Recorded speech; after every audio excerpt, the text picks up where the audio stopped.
আসসালামু আলাইকুম রহমতুল্লাহ। 18-র হাতিয়ার গর্জে উঠুক আরেকবার। আপনারা জানেন বাংলাদেশের মধ্যে 2018 সালে সবচেয়ে বৃহৎ ছাত্র আন্দোলন সংগঠিত হয়েছিল, যেটার উৎপত্তি হয়েছিল ডাকসু থেকে, যার প্রথম সারিতে নেতৃত্ব দিয়েছিলেন ডাকসুর সাবেক বিবি নুরুল হক নূর। সেই দীর্ঘদিন এত আন্দোলন সারা বাংলাদেশের মাঝে হওয়ার পরও সেই কোটা সংস্কার বাংলাদেশে হয়নি। এটা আমাদের জন্য একটা লজ্জাকর বিষয়। স্বাধীনতার 52-53 বছর পরেও এসে আপনি এত কষ্ট করে পড়াশোনা যাই করেন না কেন, যদি আপনি করে থাকেন তাহলে ভুক্তভোগী হয়ে থাকেন, তাহলে বুঝবেন বিভিন্ন ধাপে ধাপে যাইয়া সে কোটার জন্য একজন শিক্ষার্থীকে, একজন মেধাবী ছাত্রকে কিভাবে হেনস্থার শিকার হতে হয়।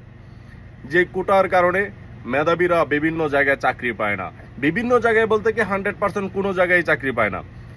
যারা প্রকৃত অর্থে মেধাবী, সেই মেধাবীর যখন একটা সেক্টরের মাঝে মেধাবীরা মূল্যায়ন পাবে না, মেধাবীদের মূল্যায়ন হবে না, সেই দেশের মাঝে সব জায়গায় রন্ধ্রে রন্ধ্রে দুর্নীতি অকারেন্সে ভরে যাবে। সেটা স্বাভাবিক, অস্বাভাবিক কিছুই নয়।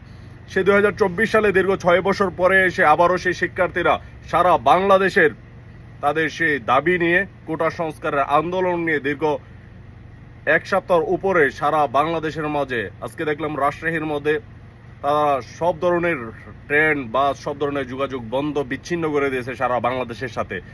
ডাকসুতে হচ্ছে জাহাঙ্গীরনগর বিশ্ববিদ্যালয়, রাজশাহী বিশ্ববিদ্যালয়, সমস্ত পাবলিক বিশ্ববিদ্যালয় এবং প্রাইভেট বিশ্ববিদ্যালয়ের শিক্ষার্থীরা রাজপথে তারা সরব রয়েছে এই কোটা সংস্কার আন্দোলনের জন্য। বাংলাদেশ থেকে সেই কোটা কেন থাকতে হবে?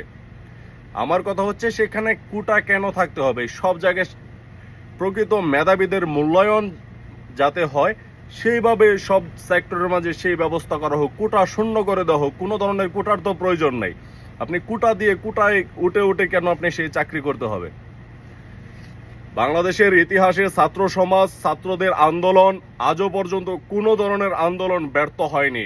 আমরা আশা করি এই 2024 সালে যে কোটা সংস্কারের আন্দোলন বাংলাদেশে হচ্ছে, সেই আন্দোলনও ছাত্ররা কোনোভাবেই তারা ব্যর্থতার পরিচয় দেবে না। আমরা সেই কোটা সংস্কার আন্দোলনের যে ভাই বোনেরা, যে ছাত্র সমাজ নেতৃত্ব দিচ্ছে, তাদের সাথে রয়েছে এবং থাকবো। আমরা চাই না বাংলাদেশে কোনো ধরনের কোটা থাকুক।